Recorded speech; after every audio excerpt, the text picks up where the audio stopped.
Good morning, dear students. Today I shall take up chapter 3, Jainism and Buddhism. Before starting this chapter, I shall take you back to the history of the Aryans. Before understanding something about the Aryans, we will not be able to understand about the rise of Buddhism and Jainism. In the 16th century BC, the Aryans' settlement expanded to the east, accompanied by rapid socio-economic and political changes. In the 6th century, there was a rapid change which you will see in the field of economic, in the field of politics, and also in society. Society at some places had traits of tribal political organizations, while at some other places kingdoms were on the rise. Materialism and spiritualism both existed side by side. In the 6th century BC, you will find the rise of kingdoms and you will find the rise of materialism and spiritualism both existed side by side. People in the later Vedic period began to use implements and tools made of iron. The iron tools enabled them to clear forests, bring more lands under cultivation, and led a settled life. Means in the later Vedic period, people knew how to use iron. With the help of iron, they made different kinds of tools. And with the help of those tools, they cleared forest and they started cultivation on those lands where they cleared the forest. And they learned how to lead a settled life. As a result, there was surplus production of food grains.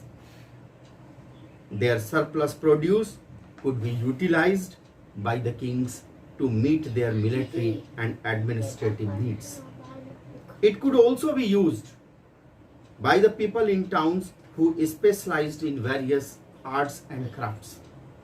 All these advantages enabled the people to lead a settled life and to expand further in neighboring areas. When they started leading a settled life, they were thinking to expand their areas in the neighboring kingdoms. This expansion resulted in wars. Then they expanding their territories, they involved themselves in wars. Wars between tribes.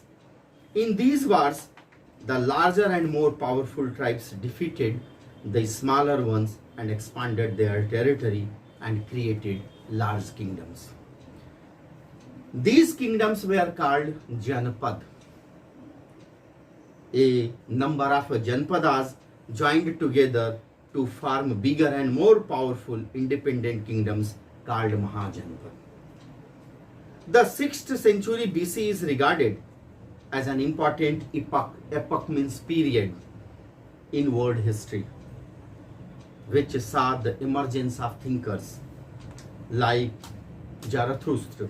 In this period, in the 6th century BC, you will find thinkers like Zarathustra or Zoroaster in Persia, Confucius in China, and Mahavira and Gautam Buddha among many others in India. In India, it was a period when orthodox religious beliefs and practices were challenged and even rejected by new sects. Of these sects, Jainism and Buddhism merged as the most potent religious reform movement. Before reading about Jainism and Buddhism, it is very important to know the source. It is very important to know about the sources through which we can get the knowledge about the spread of Jainism and Buddhism, about Mahavir and Gautam Buddha. The three important sources which provide information about Jainism and Buddhism were the following. First one is Agnas. It is generally accepted that whatever Lord Mahavir taught after gaining omniscience. Omniscient means one who knows everything. Omniscient, omnipresent and omnipotent. Omniscient, one who knows everything, was compiled by his disciples in 12 parts called Agnas. Agnas, Sanskrit word for Dwasan Hani, Dwasang Sanghini. The foremost of these Agnas is Achangrang Sutra. Another well-known Agnas is the Vyakyas Parangpati, which is more popularly known as Bhagavati Sutra. While the farmer deals with the code of conduct, which is a Jain monk is required to follow. The latter expands the Jain doctrine in a comprehensive manner. Means those persons who are becoming Jain monks, they have to adopt the rules and conduct which were mentioned in the Agnas. Based on these Agnas, the seers also compiled 12 auxiliary works that came to be known as Upangas. It is said that these Agnas and Upangas were not written for a long time. They were orally passed on by the religious leaders to their peoples.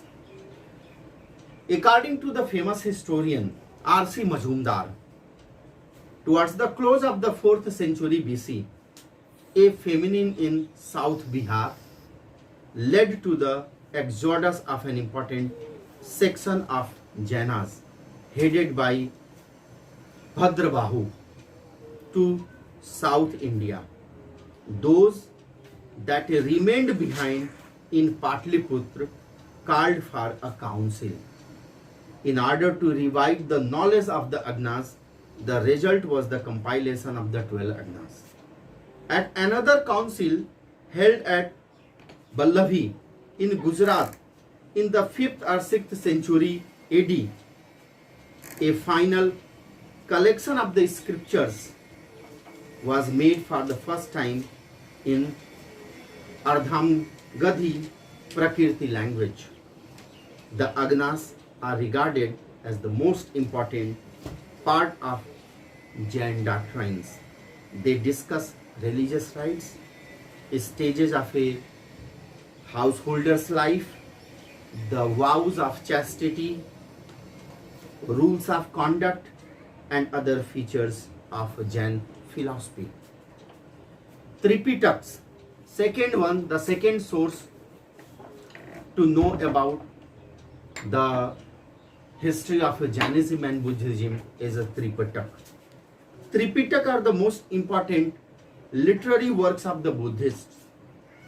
The word Tripitak means 3 baskets of Buddhist canon.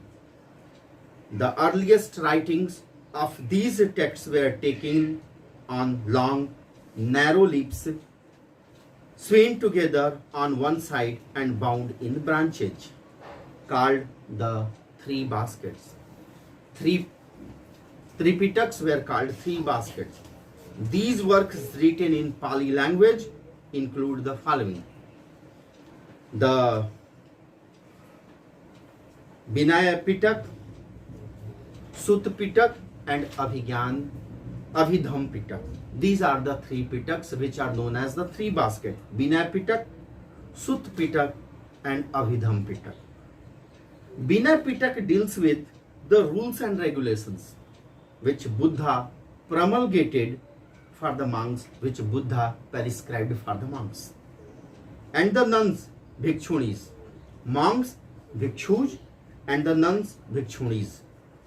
It also gives an account of the life and teachings of Buddha as well as some important aspects of ancient Indian history, customs, and arts of the period. In the Sutta Pitaka comprises the discourses of Buddha. In Sutta Pitaka comprises the discourses of Buddha, the conversation of Buddha, the discourses of Buddha on various occasions. On various occasions, whatever he said, those discourses were compiled in Sutta Pitaka. It also had discourses by some of the disciples of Buddha, such as Sariputta, Ananda, and others. The Dhammapad, way of truth, is an important component of this Pitaka, which comprises Buddha's teachings. The Abhidhamma Pitaka deals with Buddhist philosophy. It describes things like the working of the human mind and the state of matter. Besides being the most reliable source of information about Buddhist religion and philosophy, the Tripitaka provide a glimpse of social, economic, and political life in the age of Buddha. Means when you will study between the lines the Tripitaka, you will be able to know about the social life during the Buddha period. You will be able to know about the economic and political life during the age of Gautam Buddha. Jataks. The third source of information is the Jatak. Jatak refers to the tales which describes the previous birth of Buddha in both human and animal form. Means Jatak tales are in the form of stories. Each tale begins by noting the occasion that prompted its telling and ends with the Buddha identifies the lives of the people in the introductory story with such people from the past. The future Buddha may appear in them as a king, an outcast, a god, an elephant, but in whatever form he exists, some virtue that the tale thereby highlights. Many Jatak tales have parallels in the Mahabharata and elsewhere in non-Buddhist literature. Means many Jatak tales have parallel in the Mahabharata and elsewhere in non-Buddhist literature. In non-Buddhist literature, you will find the same kind of stories as you will find in the Mahabharata and other Buddhist literature. According to A.K. Warder, the Jataks are the precursors to the various legendary biographies of Buddha, which were composed at later dates. Although many Jataks were written from an early period, which describe various lives of the Buddha. Means when we will study between the lines, the Jatak stories, we will find Buddha in the form of a god, we will find Buddha in the form of an animal, we will find Buddha in the form of an elephant doing different kinds of miraculous work. Very little biographical material about Gautama's own life has recorded. However, the Jatak throw significant light on the political, economic and social conditions of the people from the 5th to the 2nd century BC. By reading the Jatak tales, we will find the political condition, the social condition and the economic condition of the 6th century BC. They also reflect Buddhist moral, ethics and principles. Jatak tales also tells about the morals of Buddhism, ethics of Buddhism and principles of Buddhism. Causes for the rise of Jainism and Buddhism. Now one question came into our mind, what were the causes of the rise of Jainism and Buddhism? Means before the rise of Jainism and Buddhism, there were no religion at that time. There were religion, but those religions were very rigid. The rituals, the principles were very rigid. Okay, that's why in Buddhism and Jainism, people found a hope. That's why they attracted towards Jainism and Buddhism. The first cause was the reaction against ritualism. The rise of Jainism and Buddhism, the first cause of the rise of Jainism and Buddhism was a reaction against ritualism. Religious ceremonies by then had become very expensive. In the Hindu religion and other religions, the rituals were very expensive. Ordinary people were not in a condition to perform those rituals.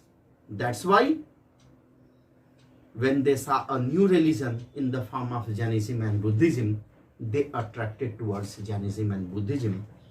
Means to adopt Jainism and Buddhism is a protest to the present religion, which was very rigid in the form of ritualism. Religious ceremonies by then had become very expensive, beyond the means of ordinary people. Some priests hardly realized the sufferings of the common man. This was an important cause that gave rise to faults that were simple and inexpensive. Second cause, corruption in religion. Corruption crept into religious practices. This was the second important cause which helped Jainism and Buddhism to rise in the 6th century BC. In order to extract money, the priest encouraged ordinary people to perform yajnas and conduct household rites beyond their means.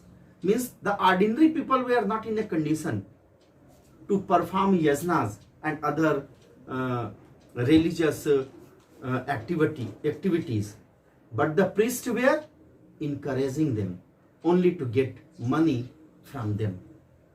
Means corruption crept into religious practices, which helped the rise of Jainism and Buddhism in the 6th century BC. Kshatriyas rulers protested against the dominance of such practices. The common man could not reconcile to this attitude of the priest. Both Jainism and Buddhism were founded by two Kshatriyas princes. Rigid caste system. The division of society into Brahman, Kshatriyas, Vaisya and Sudras had become rigid. It did not allow any social mobility. There was no social mobility and there was no social flexibility in the rigid caste system which was prevalent during the 6th century BC. A person of one caste could not become a member of the other caste. There were restrictions on the basis of caste on food, drinks and marriage. Interchange of caste was impossible in the 6th century BC. Difficult language. Sanskrit was considered a sacred language. A very pious language it was considered. Most of the Vedic literature was composed in Sanskrit. The priestly class gave discourses. The Sanskrit was considered as a sacred language. Most of the Vedic literature was composed. In Sanskrit. The priestly class gave discourses and chanted mantras in this language, which the common people found difficult to understand. Therefore, many people began to look for an alternative religion that they could understand better. Political situation. In the 6th century BC, Magadha was ruled by Bimbasar and later by Ajatasattu. Both these rulers were liberal and tolerant. They too were free from Brahmanic influence and condemned certain social evils in their kingdoms. When the opportunity came, they patronized both Jainism and Buddhism. This was also the cause of the rise of Jainism and Buddhism. Agricultural economy. Killing of animals to perform sacrifices was against the interests of farmers in the Gangetic Valley. The use of iron had made the animal-drawn plowing popular. Such farmers needed a religion that would give protection to animals. Both Jainism and Buddhism preached non-violence and were against animal sacrifices. Jainism. The doctrine of Jains were preached by saints and acharyas called Tirthakars. 23 Tirthakars preceded Mahavira. The first Tirthakar was Brishabh Dev and the 23rd was Parshvanath. Bardhaman Mahavir. Mahavir was the 24th and the last of the Tirthakars. He made Jainism popular and systematic. That is why Mahavira is considered as the founder of Jainism. Mahavira was born in Kundalgram near Vaisali in Bihar in the second half of the 6th century BC. His father was the chief of a Kshatriya's clan and his mother Trisala belonged to the royal family of Lichvi. Mahavira received his early education in all specialized branches. He is said to have been very brave and have saved his colleagues from dangers. For these deeds of bravery, he was called Mahavira. At the time of his birth, his father's kingdom was prosperous. So the boy was called Bardhamana. Bardhaman means prosperity. He got absorbed in spiritual pursuits from early childhood. He was married to Yashodha. This was done in order to divert his attention from asceticism. At the age of 30, after the death of his parents, Mahavira renounced the world and roamed about as an ascetic, practicing severe penance for 12 years. He silently endured all the hardships. At last, he obtained the supreme knowledge. He subdued his desires and became Jin. Jin means the conqueror. His followers came to be called Jinas or Jains, those who have conquered their desires. Jains are those who have conquered their desires. Preachings of Mahavira. After becoming the Jin, Mahavira spent his life in preaching. He gave his first sermon at Mount Bipul, situated in Rajgir, the capital of Magadha. He was now a Kevalin. Kevalin means a Kevalin is one who has all knowing, or Lord Mahavira. Means he got the Kaivalya. He had a large number of followers. He preached at various centers like Avanti, Kosla, Ang, Mithila, Champa, Videha and Vaisali. Lord Mahavira attained salvation at the age of 72 at Pavapuri in Bihar. At the time of his death, he had about 14,000 followers. Main teachings of Jainism. Jainism did not accept the authority of Vedas. Jainism preaches 5 vows. it is said that only the fifth vow was aided by Mahavira. The 5 vows, a Jain householder has to take the following 5 vows. Ahimsa. Ahimsa means non-violence.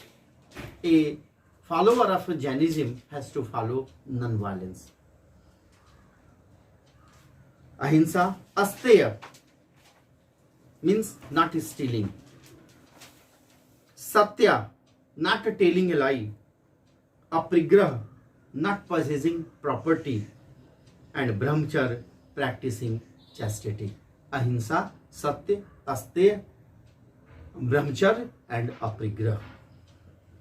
Non-injury to living beings, especially to humans, animals, plants and insects, is important in Jain philosophy. According to Mahavira, violence is of 3 kinds. Physical violence like killing, causing injury or pain, violence in words or harsh language, and mental violence like ill will towards others. Jains believed in the sanctity of life or the right of every living being to live. These doctrines came to be regarded as 5 vows, which every Jain is supposed to take. 9 truths. Besides the 5 vows and other general doctrines of Jainism, Jains are expected to have the knowledge of 9 truths. According to Jain philosophy, the knowledge of these 9 truths is essential, and only renunciation is the shortest way to salvation. These 9 truths have a central place in the philosophy of Jainism. The 9 truths are Jiva, living things; Ajiva, non-living things; Punya, results of good deeds; Pap, sin; Asra, good deeds; Sanvar, hindrances in the way of karma; Bandha, bondage; Nirjara, destruction of karmas; and Moksha, salvation. When we will study the doctrines of Jainism, we will find all these things. Okay. Triratna.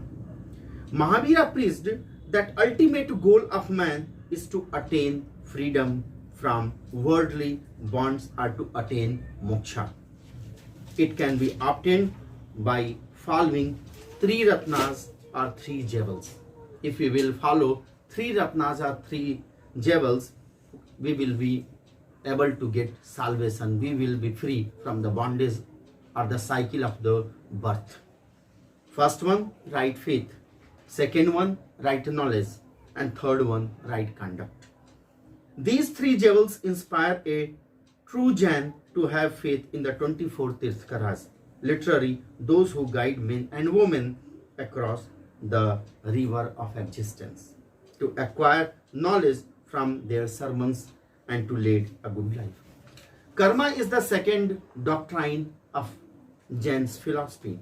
The Jains believed in karma theory of Hinduism, and that one should be responsible for one's own karma or actions. Good deeds alone liberate a man from the cycle of life and death. Equality was the third one. Mahavira laid stress on equality between men and men as well as between men and women. He preached universal brotherhood. He is talking about Vasudhaiva Kutumbakam. He says that we should think that this world is a family. He considered all men equal irrespective of their caste and creed. Mahavira believed that various deeds could achieve ultimate salvation or nirvana. All living beings, from the tiny insect to the highest form of life, should be shown compassion. Eternal soul. Mahavira believed in the immortality of the soul, Atma. He said that the body dies, but not the soul. Okay, he said that the body dies, but not the soul. Means this soul is eternal, immortal, perpetual, imperishable, that which cannot be destroyed by time. After the death, the soul leaves the body. salvation, like the Hindu, Jains believe in moksha, salvation, or freedom from the cycle of birth and rebirth. This can be achieved only by leading an austere life based on non-violence and self-denial. To attain salvation, it is necessary to practice the three ratna of right faith, right knowledge, and right action. Belief in penance was the sixth doctrine of Jainism. Jains believed in penance. To die of starvation, called Santara or Salkekhana, was considered a virtue. Jainism lays so much stress on severe penance that very few people could lead such an austere life. This explains why Jainism had few followers. Spread of Jainism. Jainism had royal patronage. Therefore, it is spread easily around Kosla, Magad, Mithila, Champa, and other parts of the country. Lord Mahavira founded monasteries headed by learned munis, sages. They lived an austere life to give an example to the people to follow. In the western parts of India, Jainism was patronized by business community. In South India, Jainism was patronized by Rashtrakuta and Chalukya kings. Later, Jainism became a dominant religion in Karnataka. Jainism spread to Odisha, Rajasthan, and Gujarat. What were the causes of Jainism? What were the causes of the spread of Jainism? First one was a local dialect. Mahavira adopted the language of the common people. Before the rise of Jainism, everything was in Sanskrit. Okay, everything was in Sanskrit. That's why people were fed up with Sanskrit language. Okay, Sanskrit was considered a sacred language. Most of the Vedic literature was composed in Sanskrit. That's why Mahavira adopted the language of the common people. Prakrit instead of Sanskrit to preach his doctrines. Later, the monks followed the same practice. People found it easier to follow the preachings of Jainism in the local language. Royal patronage. Jainism received royal patronage. Chandragupta Maurya is said to have been converted to Jainism in the later years of this rule. In the 5th century AD, Chalukyas and Rashtrakuta also patronized Jainism.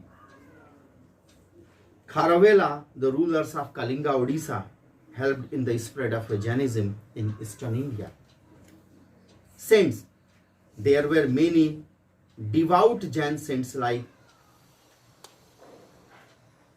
Kalacharya who lived in Ujjain and made it a center of Jainism. Another Jain saint, Brahmabahu, took Jainism to Karnataka. Appeal to people. People found the religion attractive as it was based on austerity, simplicity, and spirituality. Means in comparison to the religion which was popular among the people, the rise of Jainism was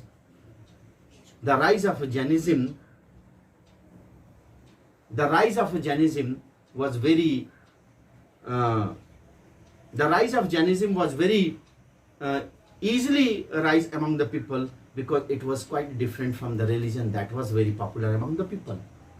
In the previous religion, Sanskrit was a very difficult language for them. So Mahavira adopted Prakrit language, the language of the common people. Okay, it was not based on austerity, simplicity, and it was not based on austerity. It was very simple. There were no animal sacrifices, nor was there any class distinction.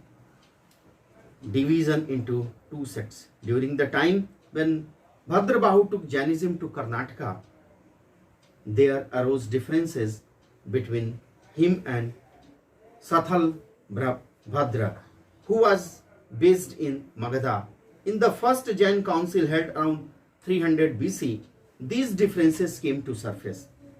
As a result, Jains were divided into two groups. Shwetambar, or the white clads, were led by Sathal Bhadra. They remained in Magadha. They wore white clothes and covered their faces with a small white cloth to avoid killing the tiniest of insects or germs that might enter the nose while breathing. They fasted but did not believe in extreme penance and austerity.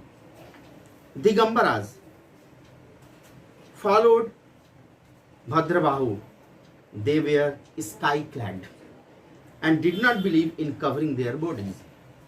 According to Digambaras, living without clothes signified detachment from worldly pleasures. According to them, one could avoid killing life forms by not wearing clothes, because while washing clothes, many germs would get killed. They were orthodox followers of Mahavira. They kept long fast and led an austere life. Impacts of Jainism. Jains believe in a spirit of accommodation and equality. Its approach was pragmatic. It therefore had a profound impact on the political, social life of the people. The first impact was on political impact. In early stages, its success was more remarkable than of Buddhism. However, it was mainly the Kshatriyas who took to this new faith. As a result, they lost their like instincts. It is one of the reasons why Jains did not try to build any political empire of their own. Second cause, social and religious impact.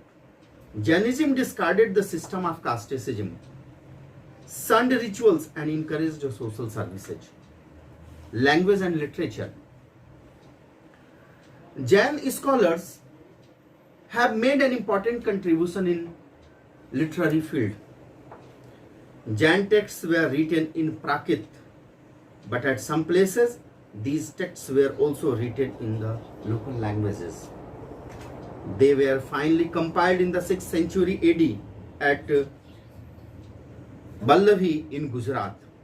The Angas, the 12 books containing the teachings of Mahavira, are a great source of knowledge. The Mahapurana, composed by Jinsena, Kalpasutra, compiled by Bhadrabahu, and Ratna Malika by Rashtrakuta ruler.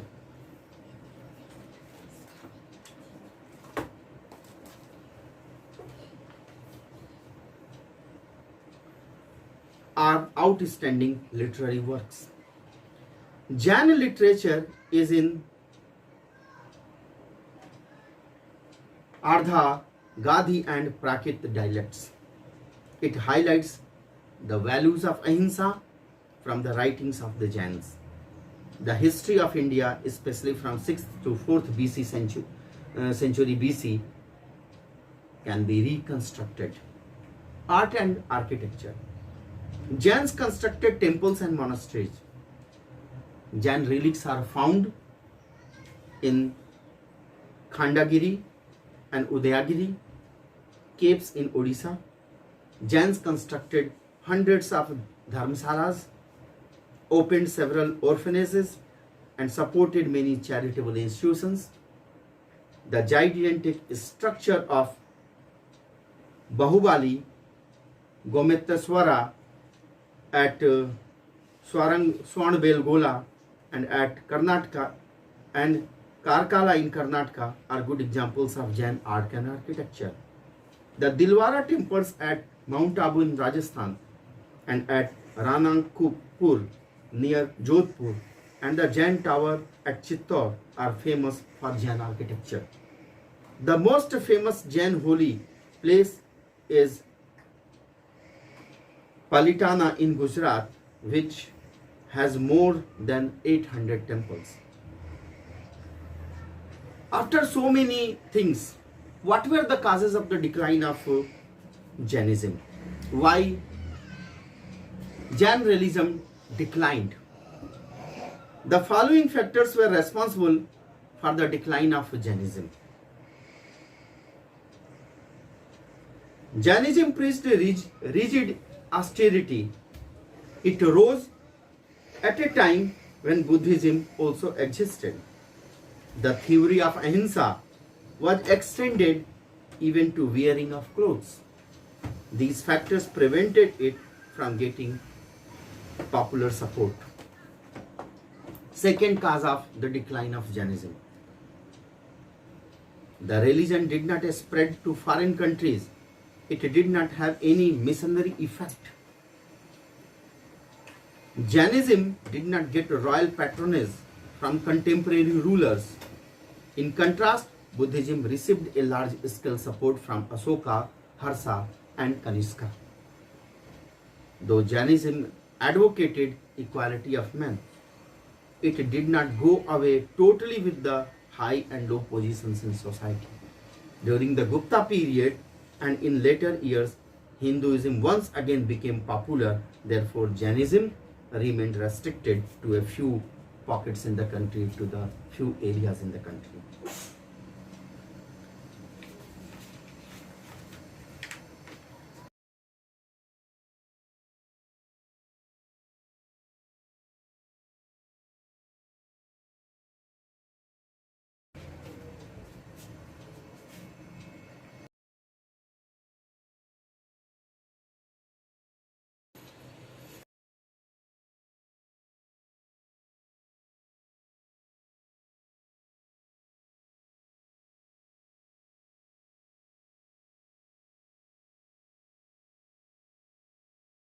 In the 6th century BC, there was a religious strife.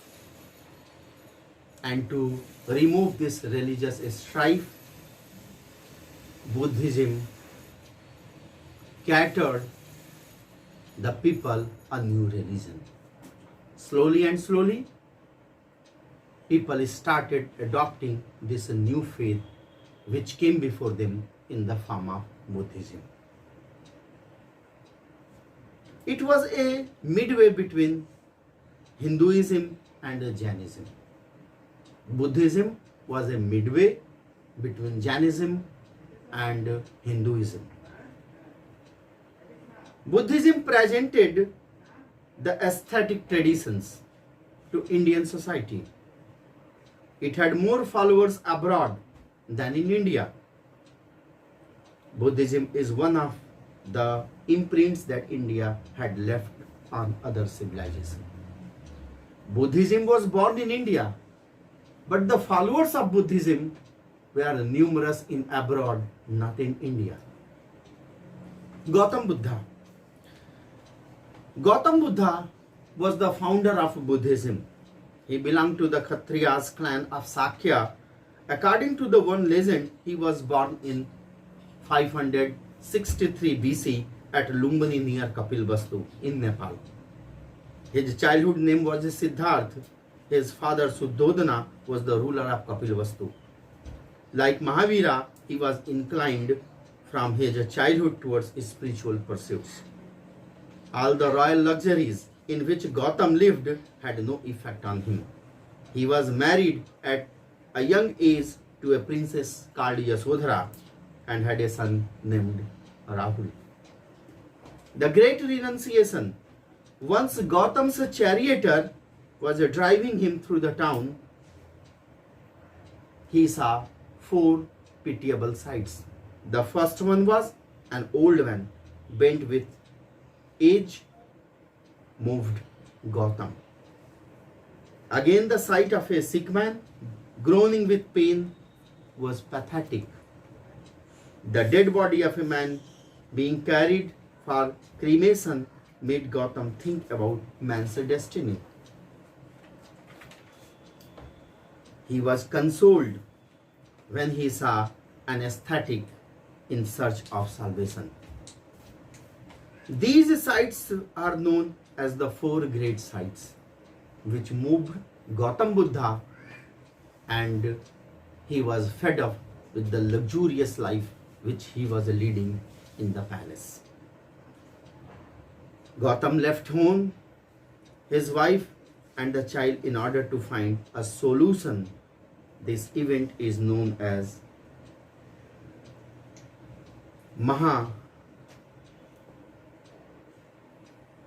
Mahavikaram, or the Great Renunciation.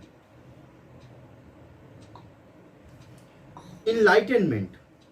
After leaving home in search of truth, Gautam wandered from place to place. From some time, he studied under renowned teachers of Rajgiri and then went to Gaya. He practiced several penance and led a life of extreme austerity there. Finally, at the age of 35, Gautam attained enlightenment at Bodh Gaya in Bihar. From then onwards, he began to be called the Buddha, or the enlightened one. Buddha means the enlightened one. Dharma Chakra Pravartan, at the place where Buddha got enlightenment. Buddha got enlightenment, Buddha got knowledge at Gaya under the Bodhi tree.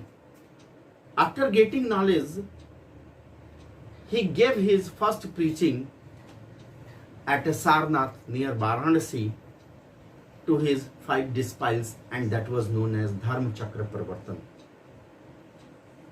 At the place where Buddha got enlightenment, at a temple known as Mahabodhi temple was constructed later.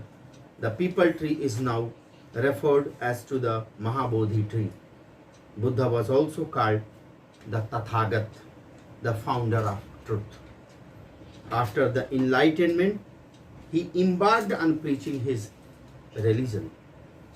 He delivered his first sermon at the Deer Park in Sarnath near Varanasi in the presence of 5 ascetics. This event in the history of Buddhism is known as Dharma Chakra Pravartan, or the turning of the wheel of sacred law. Buddha's fame spread far and wide. For another 40 years, he traveled all over the country spreading his message. He established a Bodh Sangh, Buddhist order, at Magadha. He had a large number of followers, including the rulers of Magadha, Kosala and Kausambi. His disciples were from all classes of society.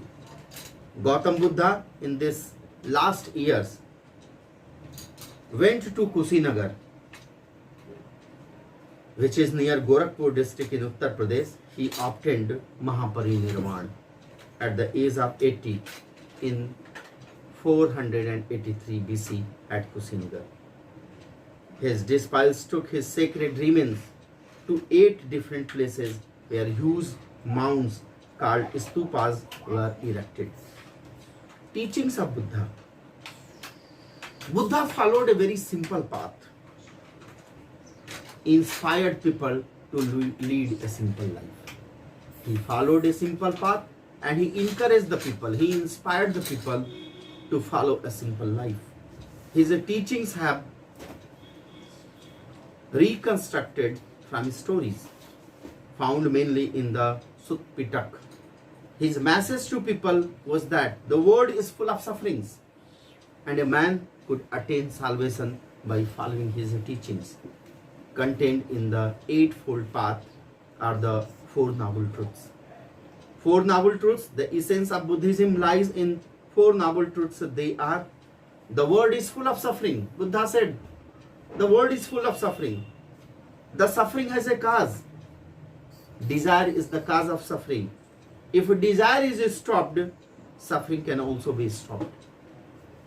So to follow Buddhism, the monks had to follow the Four Noble Truths. And that Noble Truths are: the world is full of suffering. The suffering has a cause. Desire is the cause of suffering, and if desire is stopped, suffering can also be stopped. Eightfold Path.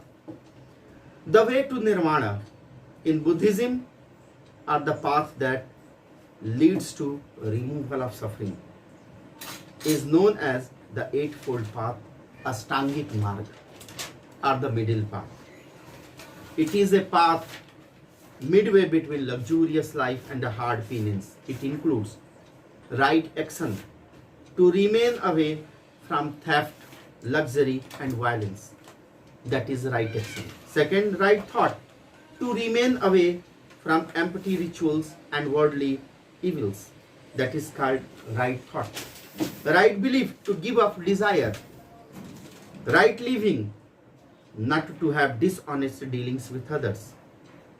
Right speech, speak the truth and do not think ill of others. Right effort, work for deliverance, for sins and for the welfare of others. Right recollection, think about pious things. Right meditation, concentrate on only what is right. Attitude towards God. Buddha held that the whole universe was controlled by dharma, a universal law. He was silent about the existence of God, though he never formally denied it. Like Mahavira, he emphasized on non-violence. Code of conduct. Buddha made a code of conduct which the followers of Buddhism had to follow. Buddha formulated a code of conduct for his followers. This included the following: not to tell a lie, not to own property, not to consume alcoholic drinks, not to commit violence, not to indulge in corrupt practices. Karma, like Hinduism, Buddhism believed in the theory of karma. Buddhism said that the man is the maker of his destiny, and it is believed in rebirth. The evil deeds will be punished. Therefore, man should follow a middle path. It is karma which decides the type of man's existence in the next life. It is called the wheel of existence. Stress on morality. Buddha put stress on morality. Buddha insisted on a life based on good actions. His followers were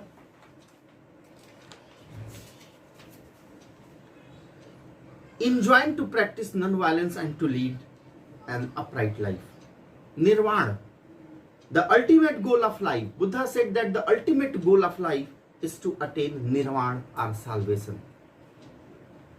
It is a peaceful state of mind which conquers all diseases, makes the person free from the cycle of birth and death. That is called nirvana. Universal brotherhood. Lord Buddha preached universal brotherhood of mankind. He wanted people to live in peace, setting aside all their differences. He invited people of all classes and races to join Buddhism. No faith in rituals and sacrifices. Buddha said that the yajnas cannot change a man's destiny. Sacrifices and rituals are empty ceremonies. That's why Buddhism became very popular among the people. In the previous religion, yajnas were compulsory. The priests were encouraging the ordinary people to do yajnas. They were encouraging the ordinary people to do sacrifices, and the rigid rituals were followed by the ordinary people. That's why the people were fed up with the religion which was very popular in the 6th century BC. And when Buddhism arose, people adopted Buddhism because they found it very simple in comparison to the religion which they were following. Ahimsa, like Mahavira, Buddha attached importance to sanctity of life and followed the path of non-violence. Thus, the importance given to conduct and values rather than claims of superiority based on birth, fellow feelings, compassion for the young and weak drew men and women to Buddhist teaching. Organization. The Sangha, the organization for teaching of Buddha, Buddhism came to be known as Sanghas. It was a monastic order established to spread Buddhism. Later, the Sangha became a powerful institution. It helped to spread Buddhism far and wide. The principles that followed the Sangha are the following. Membership. The members of the monastic order were called bhikshus, monks, and bhikkshunis, nuns. They were required to renounce the world before joining the Sanghas. The minimum age was 15 years. During the Buddha's time, the members had to take the oath. Buddham Saranam Gacchami, Sangham Saranam Gacchami, and Buddham Saranam Gacchami, Dharmam Saranam Gacchami, and Sangham Saranam Gacchami. They had to take an oath. I take shelter under Buddha, I take shelter under religion, I take shelter under the Sangha. The followers had to undergo trainings for 10 years. 10 commandments they had to follow. The members had to lead a disciplined life and follow the 10 commandments, paramita. To speak the truth, to abide by brahmacharya, not to harm creatures, not to own property, not to shun music and dancing, to take meals only a fixed time, not to use intoxicants, not to use scented goods, not to sleep on cushions, not to keep money. Biharas. The bhikshus and the bhikshunis were required to roam about in different parts of the country for 8 months of the year. They had to sleep in biharas which had separate sections for men and women. Special rules were framed for the bhikshunis. This was done to ensure discipline. In the biharas, the members led a life of chastity, austerity, devotion, and purity. Sects of Buddhism. Later, Buddhism also divided into 2 parts like Jainism. Jainism was divided into Shwetambar and Digambar. Okay. In the same way, Buddhism also divided into 2 sects during the deliberations of the 4th Buddhist Council. In the reign of Kanishka, Buddhism is split into two sects, the Hinayan and the Mahayana. The Hinayan stood for the following doctrines of Buddha in letter and spirit. It denied the existence of God. Hinayana holds that the Eightfold Path is the only means of salvation. It shuns idol worship and does not believe that Buddha was God. Buddha was regarded as a human being who attained enlightenment and nirvana through his own efforts. Pali was used by the followers of Hinayan as the language of its scriptures. The Hinayan sect is found in India, Sri Lanka, Myanmar, Cambodia, and Laos. Mahayan. The term Mahayan means greater vehicle of salvation. It is a combination of Buddhism and Hinduism. Mahayana believes that Buddha was an incarnation of God and he was the one who could ensure salvation. Simultaneously, the concept of Bodhisattva also developed. According to Mahayana, the Bodhisattva were those holy Buddhists who had not as yet got nirvana like Buddha, but who were proceeding rapidly towards it. In fact, they were Buddha in making. Later on, they will get nirvana and they will become like Buddha. This made their goal to attain Swarga, the state of bliss, rather than attaining nirvana. The worship of images of the Buddha and Bodhisattva became an important component of Mahayana. Buddhist scholars like Nagarjuna and Agnas founded the Mahayana sect. They wrote their scriptures in Sanskrit. Kanishka was a follower of Mahayana. The followers of this sect are found in northwestern parts of India, Southeast Asian countries, China and Japan. Impact of Buddhism. Buddhism made a lasting contribution to Indian culture, religion, art and social life in the following aspects. Ahimsa.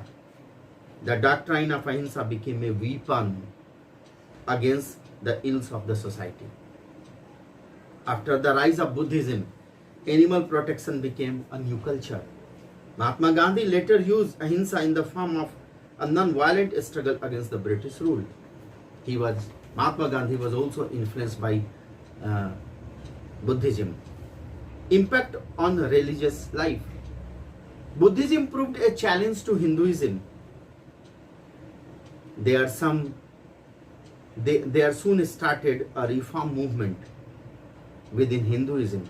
The costly yajnas and sacrifices and rigidity caste system were done away with. Influence on social life. Buddhism fostered intellectual tradition and exposed the weaknesses in our society. What were the weaknesses in the Hinduism that were exposed by Buddhism, and that's why people adopted Buddhism. The weaker sections of the society who had been subjected to many atrocities got an opportunity to have their say in matters of political and social life. Political impact. The republics of Sakyas, Vajis and Malas impressed Buddhism. Asoka and Kanishka made Buddhism their state religion. Cultural impact. Buddhism spread far and wide in Southeast Asia, China and Sri Lanka. It had a far-reaching cultural impact in raising the prestige of India. There merged close cultural impacts between these countries and India. Buddhism acted as a vital force between different cultures. Language and literature. Buddhism made valuable contribution to the field of language and literature. A vast and varied nature of literature was produced in the language of the masses, Pali. The Tripitaka and the Jataks are the most important literary works of the Buddhists. Besides these, other literary works of importance written in Pali language are Mahabhasa and Deepa Vansa, Dibya Dana, Lalit Vistarara, Saundaryananda, Buddha Charitra are significant works of Buddhist literature written in Sanskrit. Art and architecture. Buddhists made immense contribution to the evolution of art and architecture. Stupas, chaityas, viharas and rock-cut cave temples were their unique contribution.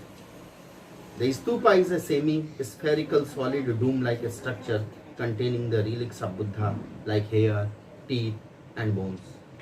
The stupas are at Sanchi, Bharohut and Amravati are remarkable. Specimens of art surviving up to this day. The chaityas were rectangular halls with a semi-circular roof supported by a number of columns. These halls were meant for worship.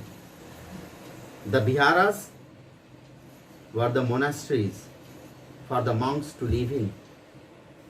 Later, when statues of Buddha began to be carved after the Christian era, there emerged several schools of art and literature.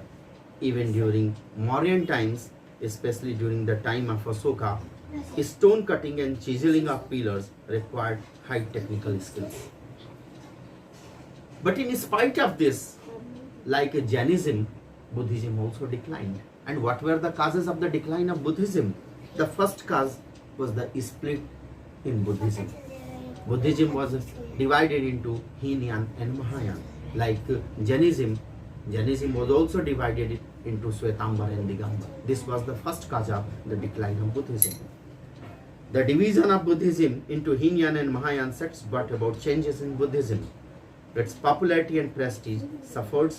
Differences had begun to surface right from the second Buddhist council.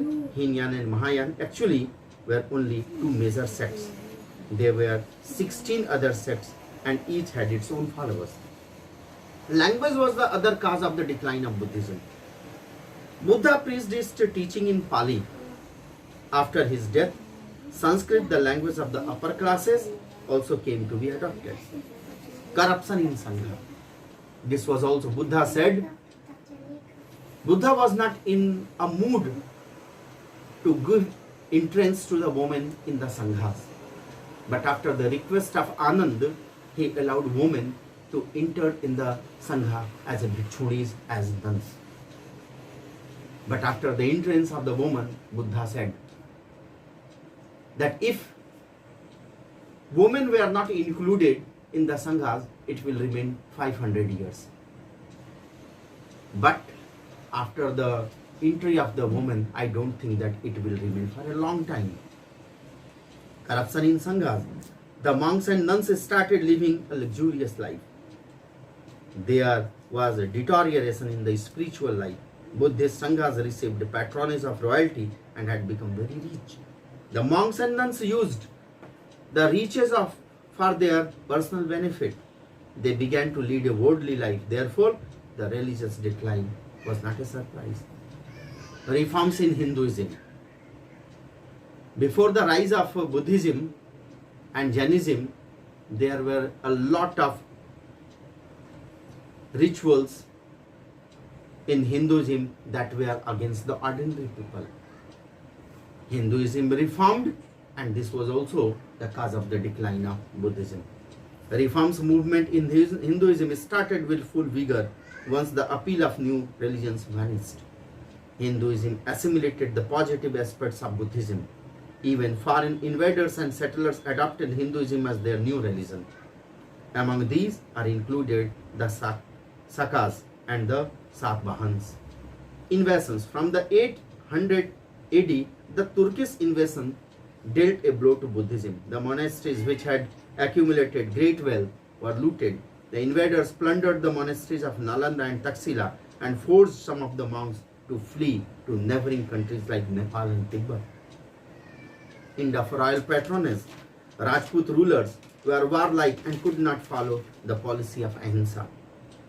Besides, the kings of Gupta's period patronized temples in honor of Hindu gods and goddesses. Thus, the lack of patronage brought about the decline of Buddhism.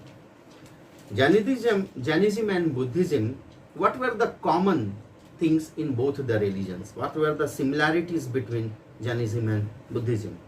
The first one, the founders of both religions, Mahavir and Gautam Buddha, had similar backgrounds. Both of them belonged to the Kshatriyas clan and followed the same path.